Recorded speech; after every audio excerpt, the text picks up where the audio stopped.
Aku suka sama kamu. Halo semua sahabat movie, balik lagi nih dengan Bilik Spoiler. Sebelumnya, buat yang belum klik tombol merah di bawah video ini, diklik dulu dong tombol subscribe-nya. Dan jangan lupa nyalain loncengnya biar kalian gak ketinggalan kalau ada video baru dari Bilik Spoiler. Nah, kali ini Bilik Spoiler mau menceritakan alur cerita film dalam negeri yang rilis tahun 2012 berjudul Radio Galau FM yang diperankan oleh Dimas Anggara dan Natasha Rizky. Di IMDb sendiri, film ini mendapat rating 6,4. Tanpa berlama-lama, langsung aja ke alur ceritanya. Itu jadi pacar aku dong. Ajis, lu apaan sih ya?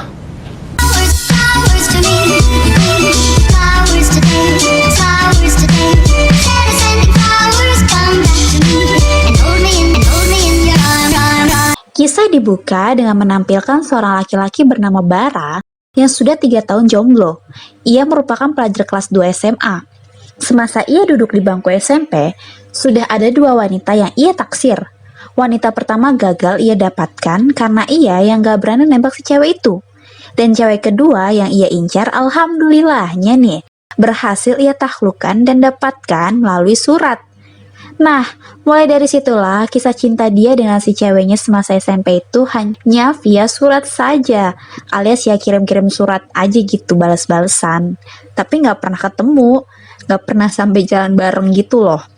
Sampai akhirnya Bara merasa jenuh karena harus pacaran lewat surat. Akhirnya, hubungan mereka pun juga harus diakhiri lewat surat. Klasik banget nggak sih? Kayak zaman belum ada HP aja gitu. Segala pacaran lewat surat nggak sih? Setiap malam Bara selalu dengerin Radio Galau FM sambil natap laptop dan nulis cerita galau karena si Bara ini kepengen banget jadi penulis novel gitu. Bahkan dia juga suka pasang tulisannya di majalah dinding sekolahnya. Bara punya sahabat namanya Rio yang juga seorang jomblo.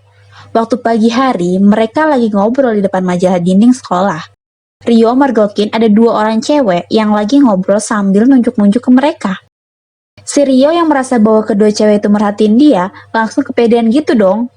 Ternyata waktu balik sekolah, salah satu cewek yang tadi pagi ngobrolin Bara dan Rio nyamperin Rio yang bilang kalau temennya ada yang mau kenalan sama Bara. Keluarlah temennya yang satu dan mereka pun berkenalan. Si cewek bernama Velin. Namun karena Velin kayaknya salting gitu karena bisa kenalan nih sama si Bara, akhirnya perkenalan mereka pun hanya diselingi oleh obrolan sebentar saja yang diketahui kalau Velin ini adalah anak kelas 10 sekolah di situ. Kelas 10 apa, Velin? 10-2. Oh, 10-2. Malam harinya, waktu Bara sedang ngobrol sama orang tuanya, Velin kirim BBM tuh. Zaman itu masih hits banget nih ya BBM. Di BBM-nya, Velin bilang kalau dia suka baca tulisan Bara yang ada di note FB-nya Bara. Dan dia dapat pin BBM-nya dari temennya Bara. Mereka pun mulai deh saling mengenal satu sama lain via BBM. Bahkan mereka juga mulai berangkat dan pulang sekolah bareng. Kedekatan dan saling ketertarikan antar mereka pun semakin terjalin. Mereka pun pada akhirnya berpacaran. Bara udah gak jadi jomblo lagi deh. Kamu mau nggak jadi pacar aku? Maaf, aku nggak bisa nolak. Masa-masa pacaran mereka lewati dengan manis di bulan pertama. Sekarang jadi pakai ayang-ayangan. Dari yang tadinya BB cuma dipakai buat BBM-an doang, sekarang dipakai sampai teleponan berjam-jam. Namun memasuki bulan kedua, drama pun mulai diciptakan oleh Velin. Biasalah ya, bukan wanita namanya kalau misalkan gak menciptakan drama dalam pacaran. Kan menguji kesabaran laki-lakinya gak sih? Bara, aku itu nggak lapar. Nyebelin banget sih. Bara yang gak suka dengan drama yang diciptakan oleh Velin, merasa mulai jenuh dan pusing dengan hubungannya sama Velin. Hingga ia pun curhat dengan pacar kakaknya dan mendapatkan sebuah petuah bahwa memilih pacar itu kayak memilih sepatu. Gak semuanya cocok, tapi sekalinya cocok pasti ada aja kurangnya. Nah, balik lagi ke diri kita, mau tetap pakai sepatu itu atau cari ya sepatu yang lain. Nah, keren banget gak sih ini quotes-nya? Bisa banget jadi motivasi buat kalian yang lagi jenuh sama pasangan kalian ya. Gini Bar, pacar itu kayak milih sepatu. Semua orang pasti punya sepatu, tapi nggak semuanya pas kan. Sekarang pilihannya ada dua, lo masih mau pakai itu sepatu atau lo cari yang lain. Esoknya di sekolah, Bara ketemu di taman sama cewek lain yang kayaknya lagi berantem sama cowoknya. Dan waktu Bara mau ajak kenalan si cewek yang ternyata adalah anak kelas 12, alias lebih tua dari Bara yang kelas 11, ogah gitu kenalan sama Bara yang notabene-nya adalah adik kelasnya alias Brondong. Gue gak main sama junior. Sementara hubungan antara Bara dan Velin masih berlanjut, hingga di titik dimana Bara udah nggak tahan sama sikap dramatisnya Velin, ia pun memutuskan untuk putus dari Velin. Namun, Velin menolak buat putus dari Bara dan berjanji akan merubah sikapnya. Terus kamu mau putus?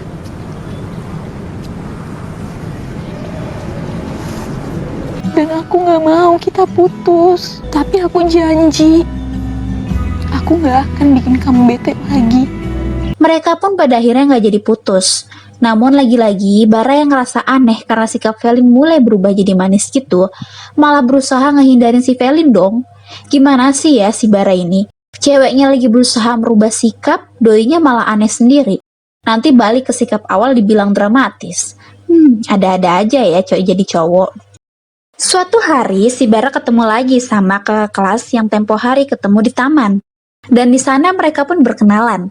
Ternyata nama cewek itu adalah Diandra. Mereka pun pulang bareng dari sana. Ternyata mereka kehujanan, yang pada akhirnya membuat Bara jadi mampir dulu di rumah Diandra untuk mengeringkan badan. Sementara Velin di kamarnya mulai galau karena seharian Bara nggak ngehubungin dia dan tidak bisa dihubungi. Ditambah sikap Bara yang selalu menghindar dari dia. Namun namanya bucin ya nggak sih? Masih aja nih kekeh merasa bahwa Bara masih sayang sama dia. Padahal temennya Velin si Tata udah bilangin kalau dengan sikap kayak gini jelas banget Bara udah gak sayang sama dia. Di tempat lain, si Bara masih di rumah Diandra dan ngobrolin masalah pengorbanan cinta dan hubungan mereka masing-masing, yang dimana obrolan itu berhasil membuat mereka seakan sama-sama seperti bertahan di hubungan yang salah. Kembalinya Bara ke rumah, ia langsung mengangkat telepon dari Velin yang dari tadi udah nelponin Bara berkali-kali. Bara yang kayaknya udah bener-bener males banget sama sikap dramatisnya si Velin, tanpa basa-basi malah bilang untuk break dulu dari hubungan mereka kala itu. Hal itu membuat Velin bener-bener hancur banget, bahkan sampai nyilat-nyilat tangannya yang diketahui Bara setelah dikasih tahu temennya Velin si Tata. Karena merasa bahwa ia perlu segera benar-benar mengakhiri hubungan dengan Velin, bukan sekedar break aja gitu, Bara pun ngajak jadian si Diandra yang notabene-nya masih punya pacar. Awalnya Diandra merasa ragu, namun setelah dirayu oleh rayuan mulutnya Bara, akhirnya Diandra pun mengiyakan ajakan jadian dari Bara. Tanpa menunggu hubungannya benar-benar berakhir sama Velin. Bara dengan seenak jidatnya langsung publish hubungannya sama Diandra di Twitter dong, yang dibaca sama Velin dan makin bikin Velin sakit hati. Gimana gak sakit hati coba? Orang diduain. Bahkan, Velin yang notabene-nya masih kelas 10 buat nemuin Diandra yang sudah kelas 12, buat pertanyaan hubungan Diandra dan Bara. Dengan sikap yang tetap berusaha menghormatin kakak kelas nih, Velin berusaha nanya ke Diandra yang langsung disemprot abis sama Diandra, yang nyuruh Velin buat putus sama Bara karena Bara udah gak sayang sama dia. Bara pun juga mengakui kalau dia udah pacaran sama Diandra. Akhirnya dengan kerelaan hati, Velin pun merelakan hubungannya dengan Bara. Kasian ya Velin. Aku mau putus. Udah berusaha untuk perbaiki hubungan kita, tapi percuma aku mati-matian kalau kamu inginnya terlepas. Ternyata saat sudah menjalin hubungan sama Diandra, tidak seperti dugaannya kalau semua akan lebih baik. Bara malah merasa kalau Diandra lebih dramatis dari Velin. Ditambah lagi Diandra juga tetap masih berpacaran dengan pacar lamanya. Akhirnya Bara pun putus lagi dengan Diandra dan setelah hari itu, hidup Bara jadi nggak ada arah dan begitu semeraut karena harus jadi jomblo lagi. Gimana nggak semeraut ya? Sekalinya pacaran cuma sebentar, itu juga sok-sokan duain anak orang. Bara pun curhat nih sama papanya. Dan si papa pun memberikan petuah yang mana isinya kalau wanita itu terbuat dari tulang rusuk laki-laki yang bentuknya bengkok, tidak lurus. Sehingga nggak ada wanita yang benar-benar sempurna di muka bumi ini. Kalau maksa buat dilurusin malah akan membuat tulang itu patah atau rusak. Tuh, dengerin ya, kaum Adam, biar paham wanita itu perlu dimengerti. Bara yang mulai mendapat pencerahan dari ayahnya pun teringat dengan kenangan indahnya dengan Velin. Ia pun berusaha menjalin kedekatan lagi sama Velin. Namun saat ia mau mengajak balikan ke Velin, sayangnya Velin bilang kalau dia udah sama yang lain. Nyes banget kan tuh rasanya. Bara pun pulang ke rumah dengan hati yang terombang-ambing. Ia mendapat dorongan pada akhirnya dari kakaknya yang mengingatkan dia mengenai mimpinya untuk menjadi penulis.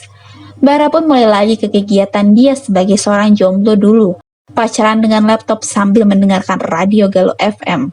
Pada akhirnya, ia berhasil menerbitkan buku pertamanya dan masuk ke siaran radio Galuh FM yang membuatnya dapat berkenalan dengan si penyiar yang bernama Echa, yang selama ini hanya ia dengar suaranya tanpa melihat rupanya. Bahkan Bara juga berhasil mendapatkan PIN BBM-nya.